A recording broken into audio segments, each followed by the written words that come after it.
Shalom, shalom, shalom. Vous êtes bien branchés sur votre chaîne de télévision sur Internet, Sentinelle TV, et étudierons l'IFOCO du ciel dans l'insécurité dans ce monde. Je sais que vous êtes nombreux, vous avez appelé, vous avez demandé, et me voici avec ce message sur Marie, aimez vos femmes, et femmes, aimez vos maris.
Merci, oh mon Seigneur,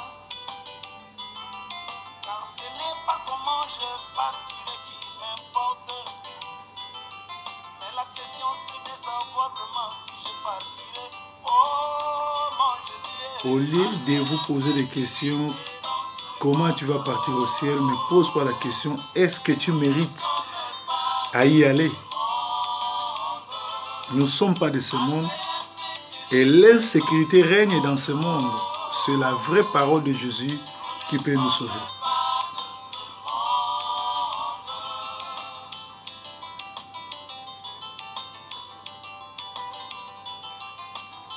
Si le Seigneur avait dit c'est par une balle,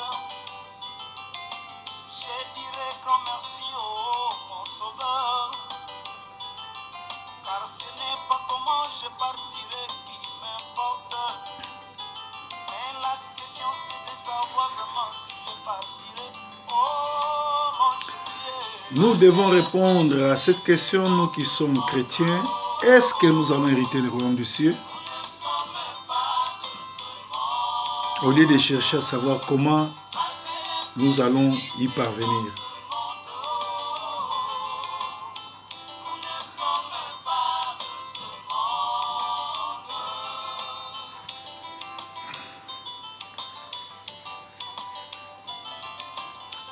Ce qui se passe dans le naturel, dans le spirituel aussi, c'est la même chose. Que la nature nous enseigne, avait dit Jésus. L'insécurité dans la chair et dans l'âme, ce n'est pas comment je partirai qui m'importe, mais la question c'est de savoir vraiment si je partirai, oh mon Jésus. Se rendre à l'église, c'est bon. Jeûner, c'est bon. Écouter la parole, c'est bon. Mais pose-toi la question, est-ce que hériteras-tu le royaume du ciel? Est-ce que tu remplis ces conditions-là? Nous assistons à des scènes qui fait fâcher quand les gens meurent. Il y a des témoignages et il y a des gens qui font entrer les gens au ciel par le témoignage.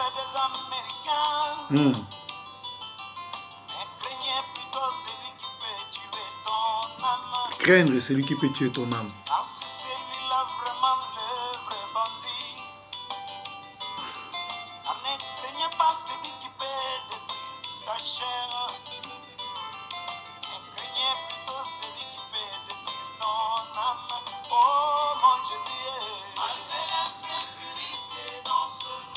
Alléluia. L'IFOCO du ciel nous dit, il ne faut pas craindre celui qui peut tuer ton âme avec les armes, mais tuer celui qui peut tuer ton âme. C'est un faux prédicateur. Écoutons.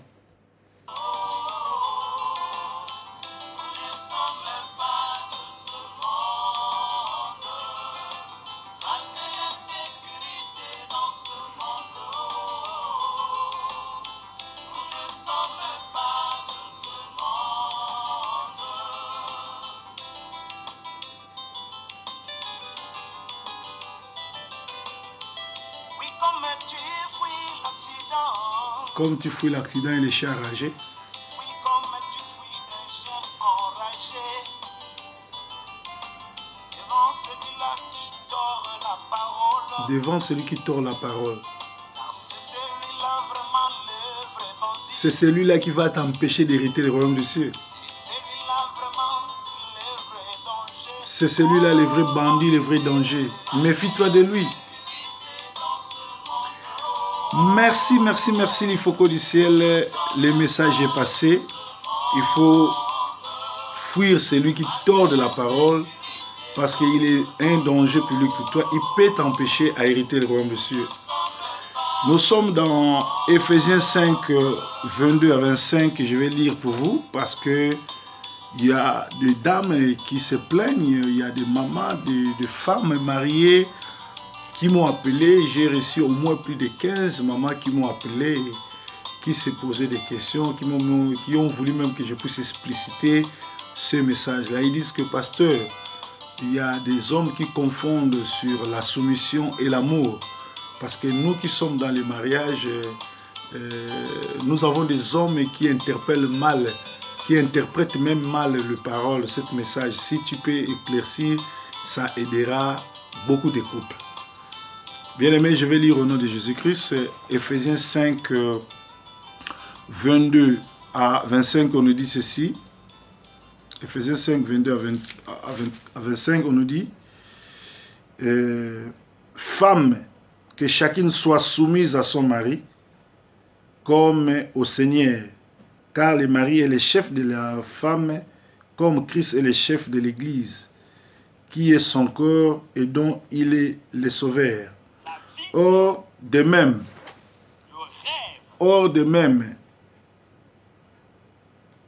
que l'Église est soumise à Christ, les femmes aussi doivent l'être à leur mari et toutes choses, parce qu'il y a la lumière qui me frappe là, j'essaie de voir bien. Marie, que chacun aime sa femme, comme Christ a aimé l'Église, et s'est livré lui-même pour elle, afin de la sanctifier en la purifiant et en la lavant par l'eau de la parole. C'est très grave ce que le Seigneur demande à l'homme. Il dit, les femmes doivent se soumettre à leur mari, mais au préalable, il faudrait que le mari puisse les aimer parce que il doit le faire comme l'a fait le Christ. Christ a aimé l'Église, il s'est livré lui-même pour elle, afin de la sanctifier en la purifiant et en la lavant par l'eau de la parole. Alléluia, alléluia, alléluia. Bien-aimés, la famille n'est pas seulement une cellule de base d'une nation, mais c'est aussi une cellule de base d'une église. Une église avec deux familles en paix, des familles bénies, des familles où règne l'amour, sera une église bénie. Cette bénédiction impactera la communauté, la nation. Les enfants que vous appelez communément les enfants de la rue, chez nous au Congo, Kinshasa, en Afrique, on les appelle les Chégués. Les enfants là, ce sont les fruits de l'échec de l'église. Ces enfants-là étaient dans l'église. Ces enfants-là, l'église dirigée par les charlatans, les démoniaques, ont vu que ces enfants-là étaient envoûtés. Mais si Dieu te donne le pouvoir de voir, il te donne aussi le pouvoir de délivrer, parce que Jésus nous a donné le pouvoir de chasser les démons. Tout pasteur est détenteur du pouvoir de chasser. Dieu ne peut pas te donner seulement le pouvoir de voir les démons, l'homme qui est envoûté, les enfants envoûtés, et les chasser, demander à leurs parents de les mettre dehors. Aujourd'hui, les enfants qui ont été attrapés comme sorciers dans les églises, que l'église n'a pas pu délivrer, ces enfants-là, les pasteurs ont pesé sur la décision de leurs parents pour dire que ces enfants-là sont bons à rien, il faut les jeter. Or, dans la Bible, nous n'avons vu aucune part il y a pas un endroit où Jésus est parti. Il a vu les enfants envoûtés et il les a chassés. Il a demandé à leurs parents de les mettre dehors. Et ces enfants aujourd'hui sont devenus des bandits, sont devenus des violeurs, sont devenus des gangsters. C'est parce que l'Église avait échoué. Et pourtant, l'Église a été créée pour sauver les âmes et les amener dans le Seigneur. Alléluia. Jésus a donné le pouvoir à ses disciples de chasser les démons. La vraie bénédiction, c'est avoir une femme soumise et un mari qui aime sa femme.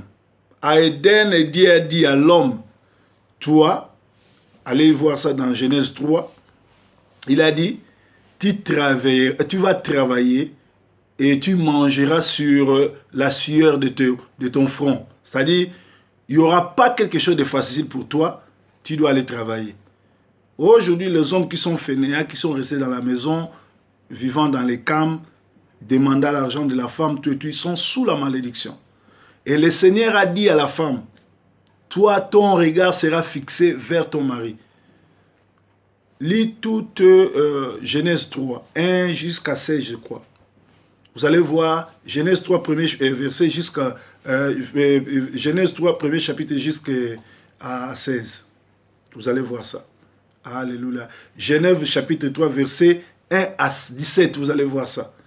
Donc le Seigneur a dit, la femme, son regard sera tourné vers son mari, pas vers son pasteur, pas vers son apôtre, pas vers les prophètes, mais vers son mari. Alléluia. Et l'homme aimera sa femme. Alléluia. L'homme doit aimer sa femme. La Bible dit, Marie, Ephésiens 5, 25 dit, Marie, que chacun aime sa femme comme Christ a aimé l'Église et s'est livré lui-même pour elle. C'est-à-dire, un homme qui aime sa femme, la première des choses, il la protège, il est prêt à se livrer comme Christ l'a fait au mont Golgotha pour protéger sa femme. Dieu a créé l'homme. Dieu n'a pas créé l'homme pour la femme, mais Dieu a créé la femme pour satisfaire à l'homme. Je réponds, l'homme n'a pas été créé pour la femme, non. Mais la femme a été créée pour Dieu. La femme a été créée pour satisfaire son mari. Donc une femme est bénie, c'est celle qui cherche du matin au soir à satisfaire son mari, à plaire son mari. Voilà pourquoi Sarah appelait son mari mon Seigneur. Et un homme qui est vraiment un homme qui est béni, c'est celui qui cherche à aimer sa femme du matin au soir. Alléluia. Alléluia. Il faut lire Genèse 3, 16, Proverbe 31, 12, Proverbe 3, 27 à 28. Allez lire ça. Vous allez voir. Dieu lui-même, Dieu, c'est Dieu qui a créé le mariage. Le mariage, c'est l'institution de Dieu. C'est lui qui répudie sa femme. C'est lui qui chasse son mari, se révolte contre la parole de Dieu, contre l'institution de Dieu. Alléluia. C'est lui qui répudie sa femme. C'est lui qui divorce, ou l'homme qui divorce, ou la femme qui chasse son mari. Comme si chez nous, on appelle 100 mètres, 50 mètres, 200 mètres. Tu appelles la police pour ton mari, pour que la police puisse arrêter ton mari. Tu te révoltes contre l'institution divine. C'est-à-dire, tu auras un problème avec Dieu. Alléluia. Une femme mariée est liée par la loi à son mari jusqu'à sa mort, jusqu'à la mort de son mari. Mais de vivant de ce mari, s'il épouse une autre personne, elle commet l'adultère. De même, un homme qui va aller épouser une femme répudiée par un autre commet l'adultère. Les deux sont les adultères. Le Seigneur dit, c'est mieux que l'homme puisse reprendre sa femme au lieu d'aller épouser une autre femme. Si tu le fais, tu commets l'adultère.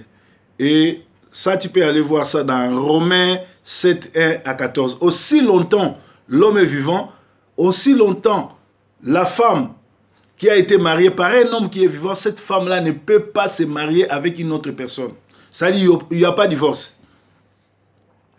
Et Luc 16, 18 dit, celui qui répudie sa femme pour épouser une autre femme commet aussi l'adultère. Ici, il y a un problème. La femme est liée à son mari par la loi du vivant de ce mari-là. Donc la femme qui a été déjà mariée, le mariage c'est quoi? Le mariage c'est aller vers la famille de la femme dotée, c'est ça la dot, c'est ce qu'on appelle. Tu donnes l'argent, tu donnes tout, la boisson, tout et tout. Vous êtes officiellement mariés. Normalement, il n'y a jamais eu le mariage à l'église dans la Bible. Je n'ai pas vu un apôtre, je n'ai pas vu même Abraham aller se marier à l'église. Le vrai mariage, c'est entre deux familles. Si aujourd'hui les gens vont à l'église pour se séparer demain, je ne sais même pas pourquoi ils vont à l'église. Mais dans le vrai mariage, c'est les deux familles qui se rencontrent, qui marient leur fille. C'est-à-dire, c'est les deux familles qui s'entendent pour qu'il y ait mariage. Pas l'église, pas l'État. C'est pas mauvais si tu vas devant l'État, c'est pas mauvais si tu vas à l'église aujourd'hui, mais au départ, c'était pas comme ça. Et la Bible dit, du vivant de cette dame, la dame est vivante, le monsieur est vivant, la femme ne peut pas se marier à un autre monsieur. Donc, si vous avez des problèmes, toi tu restes au coin, elle reste au coin, jusqu'à ce que vous allez réparer. S'il n'y a pas réparation, que chacun reste dans son coin. Mais si tu essayes d'aller d'aller prendre un avocat, tu lui payes de l'argent, tu peux venir nous brancher des papiers, nous sommes séparés. Si tu te maries avec un autre homme, et du moment où ton mari est encore vivant, tu es un adultère. Y compris aussi l'homme. La Bible dit dans Luc 16, 18, il dit, celui qui répudie sa femme pour épouser une autre femme commet un adultère. Et quiconque épouse une femme répudiée par un mari commet l'adultère. Combien des adultères ou des impudiques dirigent nos églises aujourd'hui? Combien des adultères ou des impudiques sont devenus pasteurs aujourd'hui, sont prophètes, archibishops de nos jours? Alléluia. Or, Romains 1, 21 à 22 nous dit, ils n'ont pas glorifié Dieu, ils commettent, ils n'ont pas glorifié Dieu,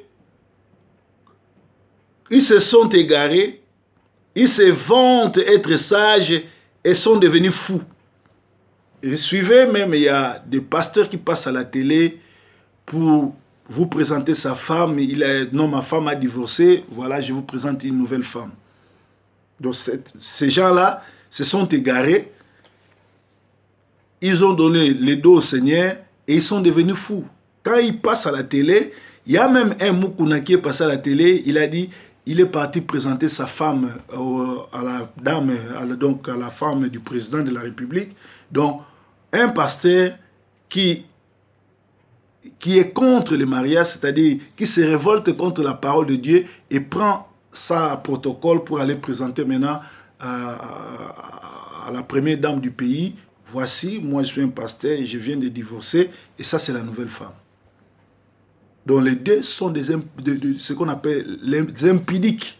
Parce qu'un homme ne peut pas répudier sa femme pour aller épouser une autre femme. Alléluia, alléluia, alléluia, alléluia. Les hommes sont en train d'accuser les femmes, mais vous devez être soumises, c'est biblique, tout et tout, mais ils oublient que les hommes doivent commencer par aimer leurs femmes. Bien aimé, une femme qui se sente aimée te donnera tout. Mais une femme qui ne se sente pas aimée se révoltera. Ce n'est pas sa faute. C'est-à-dire, toi qui es l'homme, si tu ne commences pas à aimer ta femme, si tu ne lui montres pas l'amour, ne t'attende pas que cette femme-là puisse être soumise. Ici, je ne suis pas là pour prendre la part des femmes, mais je vous explique la parole de Dieu par rapport à tout ce que je connais comme révélation. Alléluia. C'est ça la révélation. Alléluia. C'est ça la révélation. Comment dis-tu que tu aimes ta femme? Vous êtes mariés, la Bible dit 1 plus 1 égale 1. Et que toi tu as la nationalité et tu ne veux pas donner à ta femme. Tu dis que toi, tu as souffert, il faut qu'elle souffre. Est-ce que tu aimes cette femme? Nous sommes à l'étranger, les problèmes de papier, les problèmes de nationalité, c'est un problème crucial. Ici, il y a même des gens qui font des mariages dans le noir pour aider les gens à avoir les papiers. Et toi, tu as une moitié de toi, une femme que tu aimes, une femme que tu as déclaré aimer, tu dois la protéger, la chérir, la aimer, tu lui refuses ça. Je vais vous expliquer c'est quoi aimer. Qu'est-ce que l'amour? Ça, c'est l'apôtre Paul qui l'explique aux Corinthiens. Nous sommes dans 1 Corinthiens 13. Je vais lire au premier verset jusqu'au 12e, je crois. Quand je parlerai des langues des hommes et des anges, et je n'ai pas l'amour, je suis un errant qui résonne ou une cymbale qui retentit. Ça, c'est l'apôtre Paul qui explique aux Corinthiens. Et quand j'aurai les dons de prophétie, la science de tous les mystères et toute la connaissance, quand j'aurai même toute la foi jusqu'à transporter les montagnes, si je n'ai pas l'amour, je suis rien. Et quand je distribuerai tous mes biens pour la nourriture des pauvres, quand je livrerai même mon corps pour être brûlé, si je n'ai pas l'amour, cela ne sert à rien. L'amour est patient, l'amour est plein de bonté, l'amour est point envié, l'amour n'est pas vanité, il n'y a pas de vanité dans l'amour, l'amour ne fait rien de malhonnête, l'amour ne cherche point son intérêt, il ne s'irrite point, il ne soupçonne point, il ne soupçonne point le mal, parce qu'il y a la lumière qui me frappe là. Il ne se jouit point de l'injustice, mais il se réjouit de la vérité. Il esquisse tout, il croit tout, il espère tout, il ne soupçonne pas. L'amour ne soupçonne pas. Quand tu dis que tu aimes quelqu'un et que tu es en train de le soupçonner, c'est un péché parce que l'amour ne fait pas ça. L'amour ne périt jamais. Les prophéties seront abolies. Les langues cesseront. La connaissance sera abolie. Comme tous, nous connaissons en partie et nous prophétisons en partie. Mais quand ce qui est parfait sera venu, ce qui est partiel sera aboli. Lorsque j'étais un enfant, je parlais comme un enfant, je pensais comme un enfant, je raisonnais comme un enfant. Lorsque je suis devenu homme, j'ai fait disparaître ce qui était dans l'enfance. Alléluia. Amen. Donc l'amour supporte tout. L'amour pardonne tout. L'amour ne se réjouit pas du mal. C'est-à-dire, quand Dieu dit l'homme aime ta femme, c'est-à-dire tu ne peux pas la soupçonner, tu ne peux pas la haïr, tu ne peux pas vouloir le mal de cette femme, tu ne peux pas, tu dois la croire. Mais comment tu vis avec une femme que tu as prétendu avoir aimée, que tu es parti devant ta famille épousée, tu veux la faire souffrir? Alléluia. Tu la soupçonnes. Oh, si je lui donne des papiers, après, elle ne sera plus soumise, elle deviendra comme pigeon voyageur, tout et tout et tout. Moi, j'ai un témoignage, une femme comme ça, son mari lui refusait des papiers et la femme est partie donner 4000 euros à une tierce personne, 4000 euros à une tierce personne. La femme a eu la nationalité et la femme est devenue insupportable à la maison, tout simplement parce que l'homme l'a fait craquer et l'homme l'a fait souffrir. Et l'homme l'a fait souffrir. Bien-aimé, si tu aimes ta femme, si tu aimes ton mari, donne-lui les papiers, donne-lui l'amour, l'affection, la protection et tout et tout et tout. Tu ne peux pas clamer que la femme n'est pas soumise si tu es en train de la maltraiter. Si tu ne prouves pas l'amour, en réalité, il n'y a pas l'amour. L'amour n'existe pas, il n'existe qu'à des preuves d'amour. C'est-à-dire, Dieu a aimé le monde, il a donné son Fils unique. Dieu qui est Dieu nous a montré la preuve d'amour, il a donné son Fils unique, afin que tout celui qui croit en lui ait la vie éternelle. Si Dieu qui est créateur a compris que pour montrer mon amour, il faut que je donne.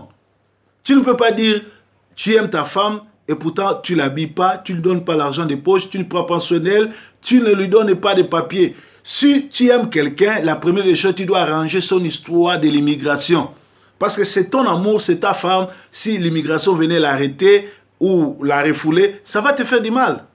Alors comment prétends-tu aimer quelqu'un et tu n'arrives pas à t'ouvrir? Tu te dis que non, je lui donne tout, mais pas les papiers.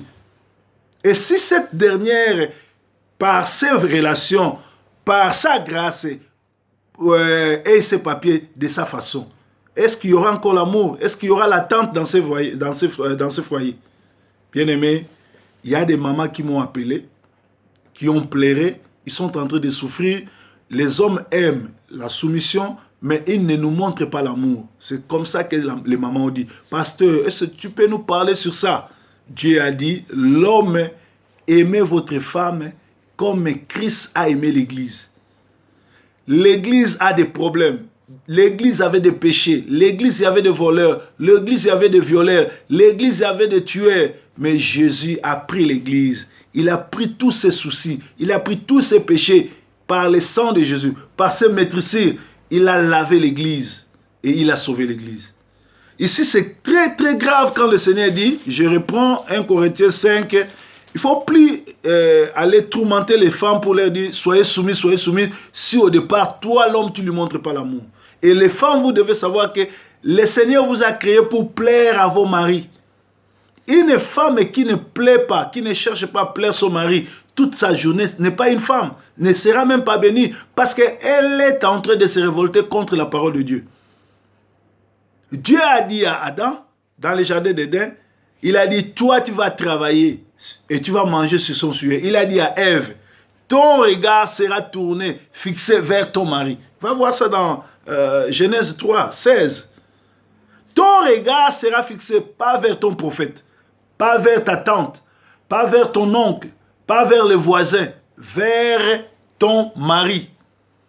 L'homme te fait quitter l'Afrique, il t'amène ici. Alors le même monsieur qui a travaillé, qui a souffert, qui t'a amené ici, arrivé ici, toi tu commences à appeler la police pour lui, tu lui jettes les histoires dehors. Ma soeur, tu es maudit jusqu'à 4e génération. Parce que là, tu t'es révolté pas contre l'homme, mais contre la parole de Dieu qui a dit, la femme a été créée pour plaire à son mari. Alléluia.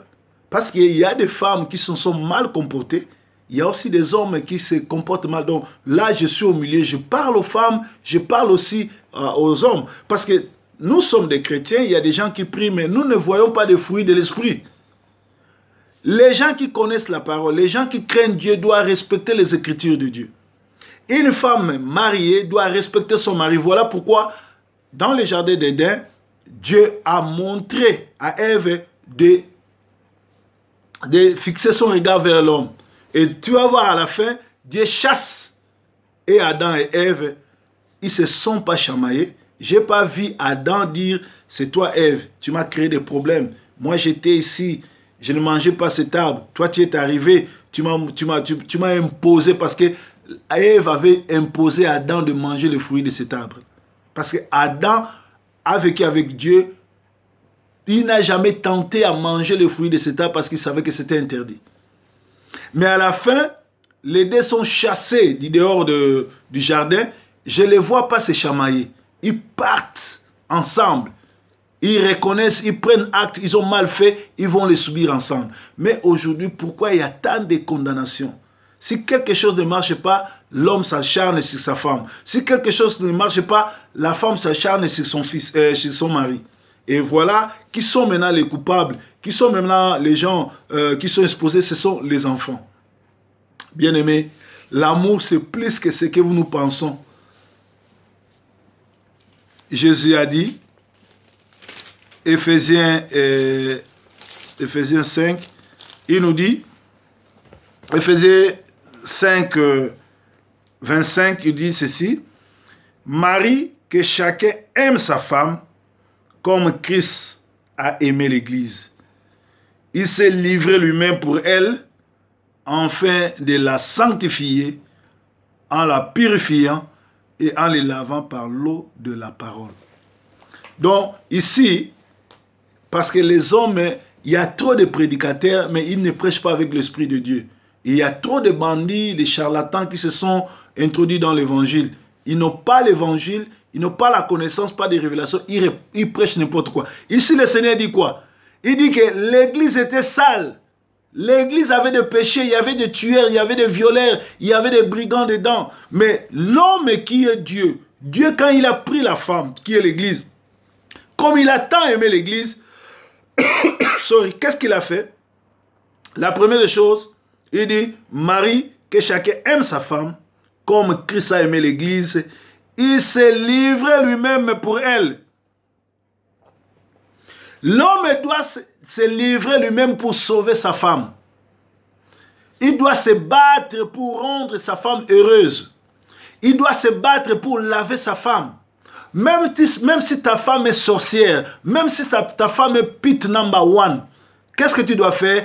Tu dois tout faire pour la laver. Gêner, prier, conseiller, parler, expliquer, parce que tu l'as aimée comme ça. Jésus a pris l'église n'était pas parfaite, l'église était mauvaise, l'église avait des démons, il y avait tout. Mais Jésus a pris le temps de sanctifier l'église par son sang.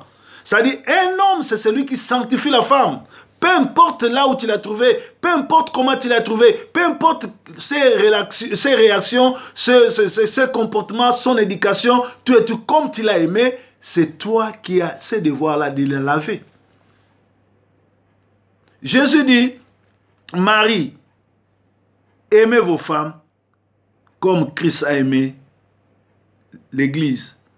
Il s'est livré lui-même pour elle, afin de la sanctifier en la purifiant, en les lavant par l'eau de la parole.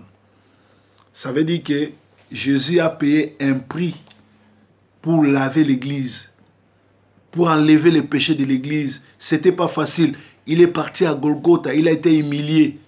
Et Isaïe dit, si c'est maîtrissure, nous nous sommes sauvés. Marie, peut-être que vous n'avez jamais été enseigné. Pour vous, vous croyez que la soumission doit être automatique. Non. La soumission au préalable commence par l'amour de Marie. C'est le mari qui se sanctifie. C'est le mari qui se sacrifie pour sa femme.